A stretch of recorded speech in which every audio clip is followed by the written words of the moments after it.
Hello, good evening, नमस्कार। आज हम चर्चा करेंगे इंडिया का पहला यानी India's first long range hypersonic missile यानी भारत का पहला लंबी दूरी का हाइपरसोनिक मिसाइल के बारे में चर्चा करेंगे।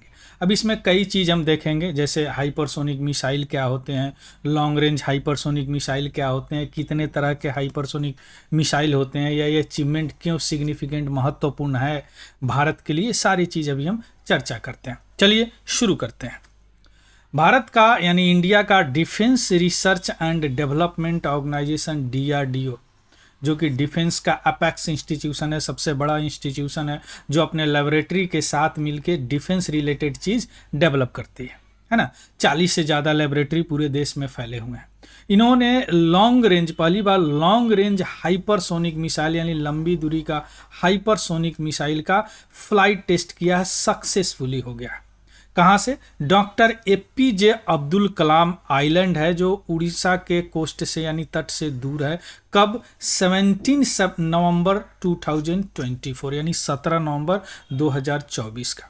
यह एक बड़ा ऐतिहासिक मूवमेंट, हिस्टोरिक मूवमेंट था और यह एक सिग्निफिकेंट अचीवमेंट है इंडिया के लिए, क्योंकि उस कंट्री में शामिल हो चुके हैं जो कि सेलेक्ट कंट्री हैं जिनके पास इस तरह का हाइपरसोनिक मिसाइल है।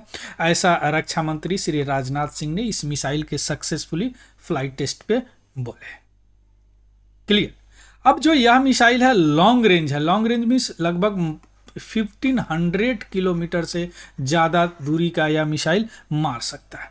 क्लियर। अब इसको समझने से पहले देखिए कई कीवर्ड है। जहां भी मिसाइल का मैं डिस्कस किया हूं, आप डिफेंस में प्लेलिस्ट में जाकर चेकआउट कीजिएगा, उसमें मैं पूरा डिटेल बताया हूं कि मिसाइल क्या है, कितने तरह के हैं, कैसे हैं, उसमें हाइपरसोनिक भी बताया हूं।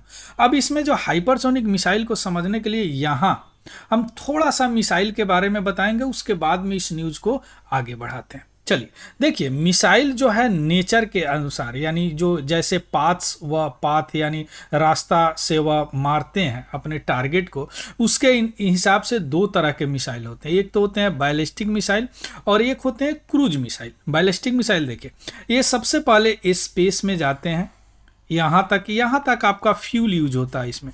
इसके बाद under the influence of gravity यानी गुरुत्वाकर्षण बल के प्रभाव में या नीचे गिरते हैं और इस टारगेट को विध्वंस करते हैं, टारगेट को अचीव करते हैं। यह हो गया बैलिस्टिक। तो बैलिस्टिक मिसाइल का क्या हो गया? यह पाथ हो गया जो प्रोजेक्टाइल पाथ भी बोलते हैं, इस तरह के पाथ फॉलो करते हैं। जबकि क्रूज मिसाइल है वह इन्वायरमेंट के अंदर ही इस तरह के पाथ फॉलो करते हैं, यानी पूरे पाथ आप उसको गाइड कर सकते हैं। अगर यहाँ इच्छा नहीं है तो यहाँ भी इसको मोड़ सकते हैं, जबकि यह केवल गाइड आप यहाँ तक ही कर सकते हैं, इसके बाद इसको गाइड करना मुश्किल होता, नहीं कर सकते, क्योंकि इसके बाद यह फ्यूल आपका यूज नहीं होता। Under the influence of gravity यह काम करता है। लेकिन हाइपरसोनिक इससे थोड़ा सा अलग होता है। कैसे होता है अभी आप देखेंगे।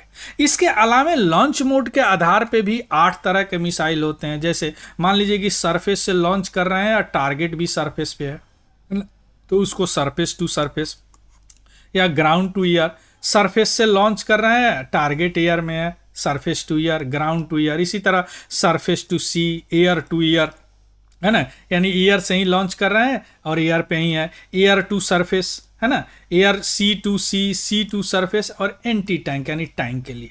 यह 8 तरह के होते हैं। क्या? On the basis of launch mode. इसी के तरह on the basis of speed 3 तरह के नॉर्मली मिसाइल्स होते हैं, और इसमें जो स्पीड लिया जाता है वह लिया जाता है साउंड का स्पीड एयर में at the 0 degree Celsius temperature में। यह कितना होता है? यह 332 यानी 332 मीटर पर सेकेंड होता है। ध्यान दीजिएगा, मीटर पर सेकेंड। अगर किसी मिसाइल का जो वेग है यानी स्पीड है या गति है वह इस 332 मीटर पर सेकेंड से कम हो तो उस मिसाइल को बोलते हैं सबसोनिक। ठीक। अगर उसका जो गति है वह 1 माइक से 5 माइक यानी इसके स्पीड को माइक में नापते हैं, माइक नंबर में, यानी एक इसके स्पीड से 5 गुना तक हो, that is called supersonic missile, और 5 से ज़्यादा हो तो that is called hypersonic missile. अब यहाँ पे आप समझ गए होंगे दैट इज लॉन्ग रेंज, यानी यह 1500 किलोमीटर से ज़्यादा तक जा सकता है, और हाइपरसोनिक मीन्स इसका जो स्पीड है क्या 5 मैक है, यानी साउंड क्या स्पीड का 5 गुना से ज्यादा है, तो हाइपरसोनिक। अब हाइपरसोनिक क्या होता है, अब इतना समझ गए कि हाइपरसोनिक मिसाइल क्या होता है, वह मिसाइल जो जिसका स्पीड इस स्पीड से ट्रैवल करे जो 5 मैक और उससे ज्यादा हो, 5 मैक से ज्यादा हो, है ना, तो उसको क्या बोलते हैं, हाइपरसोनिक मिसाइल होते हैं। यानी 5 टाइम, उससे भी ज्यादा हो, at least 5 time the speed of sound in air, और जो यानी लगभग 1 माइल पर सेकेंड। 1 माइल बराबर अगर किलोमीटर में लिखिए तो 1.60 समथिंग किलोमीटर होता है। इस हाइपरसोनिक मिसाइल का जो की फीचर है गतिशीलता है, मैन्यूवरेबिलिटी है। अब गतिशीलता की बात अगर करते हैं तो देखिए यह 5 मैक, देखिए कितना हाई वेलोसिटी है ना। तो दूसरी बात कि यह बैलिस्टिक मिसाइल की तरह जो अभी आप देखें कि इस तरह के पाथ कवर करता है, यह जो है हाइपरसोनिक मिसाइल इस पाथ को कवर नहीं करता। यह तो बैलिस्टिक में इस पाथ को कवर करेगा, लेकिन यह क्या होता है, यह अपने पाथ को मिड एयर में अल्टर कर सकता है, यानी यहां से आके ऐसे जाके यहां पे मार सकता है ना, मिड एयर में, मिड फ्लाइट में यह अपने पाथ को अल्टर कर सकता है, यानी चेंज कर सकता है। तो दैट इज द डिफरेंस, यह अंतर हो गया बैलिस्टिक मिसाइल और हाइपरसोनिक मिसाइल में। क्लियर आ रहा समझ में। अब देखिए कि हाइपरसोनिक मिसाइल इस चलने के आधार पे, जैसे अभी आपने देखा कि यह अपना पाथ चेंज कर दिया, कितने तरह के होते हैं, मुख्यतः 2 तरह के होते हैं यह मिसाइल, हाइपरसोनिक वीपन सिस्टम या मिसाइल। पहले तरह के मिसाइल को बोलते हैं हाइपरसोनिक ग्लाइड व्हीकल, HGV, या यूपीएससी में पूछ चुका है पीटी में। यह जो मिसाइल है यह रॉकेट से लॉन्च किया जाता है। रॉकेट में क्या होता है, रॉकेट आप लॉन्च व्हीकल कई स्पेस में आप देखेंगे, स्पेस प्लेलिस्ट में रॉकेट में क्या होता है कि फ्यूल के साथ ऑक्सीडाइजर भी हम ले जाते हैं। जो किसी भी कोई चीज़ अगर चलता है तो क्या होता है, फ्यूल इनसाइड उसके इंजन में बर्न होते हैं, और कोई चीज़ अगर बर्न होते हैं तो उसके लिए ऑक्सीजन की ज़रूरत होती है। तो रॉकेट में हम क्या करते हैं कि ऑक्सीजन साथ में ले जाते हैं, चूंकि अपर एटमॉस्फेयर में ऊपर जाने के बाद ऑक्सीजन नहीं मिलता है, तो रॉकेट से इसे लॉन्च करते हैं। और लॉन्च करने के बाद क्या होता है, यह ग्लाइड करते हुए यह अपने टारगेट पे आता है, तो इसीलिए इसको बोला जाता है हाइपरसोनिक ग्लाइड मिसाइल। और ग्लाइड किस स्पीड से करता है, दैट इज द हाइपरसोनिक, यानी 5 मैक से ज्यादा स्पीड से करता है। इस तरह देखिए, या तो बैलिस्टिक मिसाइल नॉर्मली है, ध्यान दीजिएगा, है ना, और यह क्या है, ग्लाइड, या रॉकेट से गया और यहां से क्या किया, या ग्लाइड करते हुए या तो इस पाथ से या इस पाथ से आ जाएगा, है ना, यानी यह ग्लाइड का चित्र बताया गया, ग्लाइड करते हुए आएगा। दूसरा जो तरह के हाइपरसोनिक मिसाइल होता है that is called hypersonic cruise missile. अब क्रूज का जो नंबर आ गया, तो अब क्रूज आप समझते हैं कि पूरे पाथ उसको आप गाइड कर सकते हैं, वह अंडर द इन्वायरमेंट के अंदर ही नॉर्मली चलता है, इसलिए उसको डिटेक्ट करना रडार के माध्यम से बड़ा मुश्किल होता है। लेकिन यह क्रूज मिसाइल कैसा क्रूज मिसाइल है, हाइपरसोनिक क्रूज मिसाइल है। अब in the under the environment के अंदर, यानी लो अल्टीट्यूड पर इतने स्पीड अचीव कराना मिसाइल को बड़ा मुश्किल है, तो इसके लिए हम एयर ब्रीदिंग इंजन का इस्तेमाल करते हैं। और air breathing engine, scramjet engine जो है वह हाइपरसोनिक स्पीड अचीव करता है और इससे हम लॉन्च करते हैं। चूंकि यह क्रूज मिसाइल की तरह काम करता है, that is called hypersonic cruise missile, HCM। अब एयर ब्रीदिंग इंजन समझने के लिए थोड़ा सा आप समझिए, सभी लोगों ने एरोप्लेन देखे होंगे, एयरक्राफ्ट देखे होंगे, बहुत लोग चढ़े होंगे उसमें आप देखेंगे उसके जो दोनों विंग्स होते हैं उसमें एक फैन लगा रहता है और इस तरह का इस तरह का दिखता है और पीछे थोड़ा सा संक्रिय होता है।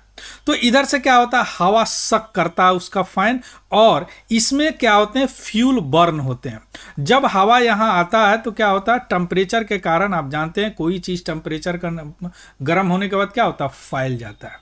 और इधर क्या होता है, संक्री गली होता है, संक्री एक जो एग्जिट होता है, या इनलेट हो गया या आउटलेट हो गया, जिसके कारण क्या होता है कि इसका स्पीड ऑटोमेटिक बढ़ जाता है। यानी अगर यहाँ से 2 किलोमीटर के स्पीड से हवा इन कर रहा होगा तो आउटलेट में हमेशा 4 किलोमीटर से आउट करेगा। न्यूटन के तीसरा नियम से तो व्हीकल आपका 4 किलोमीटर पर स्पीड से आगे बढ़ेगा। इस इंजन को बोलते हैं टर्बोजेट इंजन। क्या बोलते हैं? टर्बोजेट इंजन, जो नॉर्मली एयरक्राफ्ट में इस्तेमाल होते हैं। इसके बाद इसी इंजन को मॉडिफाई करके एल्टीट्यूड यानी 15 से 20 किलोमीटर ऊपर जाने के बाद एयर डेंसिटी कम हो जाते हैं, तो एयर इसमें बहुत तेजी स्पीड से आते हैं, बहुत तेज स्पीड से आते हैं। और यहाँ थोड़ा सा और संकरा कर दिया गया, देखिए यहाँ पे, तो जो निकलते हैं वह क्या निकलते हैं? सुपरसोनिक स्पीड से निकलते हैं। थोड़ा सा और आगे एल्टीट्यूड पे ऊंचाई पे जाते हैं और डेंसिटी कम होता है 25 से 30 किलोमीटर, और वहां पे जो एयर होता है वह सुपरसोनिक स्पीड से इन करते हैं और हाइपरसोनिक स्पीड से आउट करते हैं। यह इंजन जो है स्क्रैम जेट बोलते हैं, इसको रैम जेट बोलते हैं, रैम जेट। और चूंकि यह इन्वायरमेंट से एयर ब्रीद करके अपना काम कर रहा है, that is called air breathing engine. तो यह एयर ब्रीदिंग इंजन नॉर्मली हम लोग मिसाइल वगैरह में यूज करते हैं, जैसे अभी एयर ब्रीदिंग इंजन है ना। हमने तो ऐसा भी ड्यूल मोड इंजन भी डेवलप कर लिए हैं जो जब जरूरत पड़े रैमजेट का काम करे यानी सुपरसोनिक स्पीड अचीव करे, और जब जरूरत पड़े स्क्रैमजेट यानी हाइपरसोनिक स्पीड को अचीव करे। हम लोगों ने डेवलप कर लिया, टेस्ट भी कर लिया डीआरडीओ ने। क्लियर? तो इसके लिए क्या यह स्क्रैमजेट इंजन का इस्तेमाल किया जाता है, या स्क्रैमजेट इसी को बोलते हैं, या रैमजेट है या टर्बोजेट है। क्लियर? तो इस स्क्रैमजेट इंजन का इस्तेमाल करके इसको इस्तेमाल किया जाता है, यानी टारगेट पर फेंका जाता है, यानी टारगेट को अचीव किया जाता है। तो दो टाइप के होगा, एक तो हाइपरसोनिक ग्लाइड व्हीकल जो कि रॉकेट से भेजा जाता है ना, और हाइपरसोनिक क्रूज मिसाइल जो कि एयर ब्रीदिंग इंजन से भेजा जाता है। जैसे देखिए यहाँ पे air breathing engine, air rocket नहीं है, एयर ब्रीदिंग इंजन है ना। इससे क्या होगा, इस मिसाइल को भेजा गया हाइपरसोनिक क्रूज मिसाइल के टारगेट अचीव किया। आ गया बात समझ में? चलिए अब हम आते हैं कि इसका थोड़ा सा देख लेते हैं एडवांटेज क्या होते हैं इस हाइपरसोनिक मिसाइल का।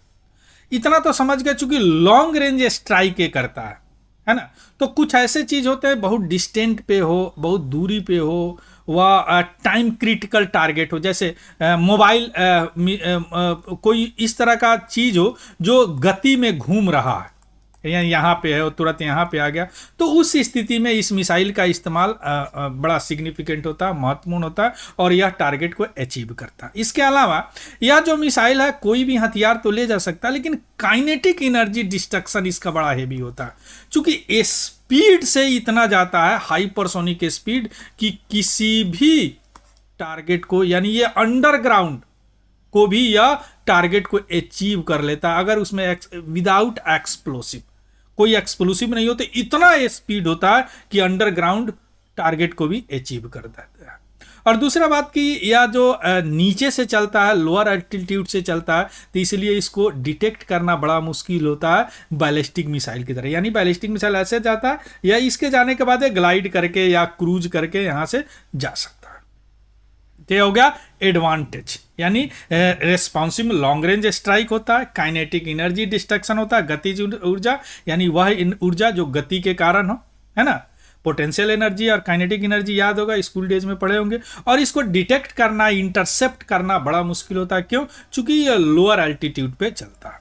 अब थोड़ा सा देख लेते हैं कि आखिर इसको डेवलप किसने किया, या हमने इंडिजीनियसली डेवलप किया, स्वदेशी रूप से। डीआरडीओ का लेबोरेटरी है doctor APJ Abdul Kalam missile complex Hyderabad में, और उसके साथ बहुत सारे और भी डीआरडीओ के लैब है और इंडस्ट्री पार्टनर के साथ मिलकर हमने डेवलप किया है। या बहुत तरह के पेलोड, कन्वेंशनल न्यूक्लियर पेलोड ले जा सकता है, और इसका रेंज 1500 किलोमीटर से भी ज्यादा है आर्म फोर्स के लिए। क्लियर? अब हम आते हैं, इसका कुछ डिसएडवांटेज भी है। क्या है डिसएडवांटेज और चैलेंज भी है? हीट जनरेशन, क्योंकि इतने स्पीड से जाते हैं कि फ्रिक्शन के कारण बहुत हीट जनरेट करते हैं या रेजिस्टेंस के कारण। इसके अलावा इसका जो गतिशीलता है ना, इसकी सटीकता, जो प्रेसिशन या हाई स्पीड जो क्या करता है, इसके हाई स्पीड के कारण इसको प्रेसिशन को सटीकता को इसको बनाए रखना बड़ा मुश्किल कई बार हो जाते हैं स्पीड के कारण।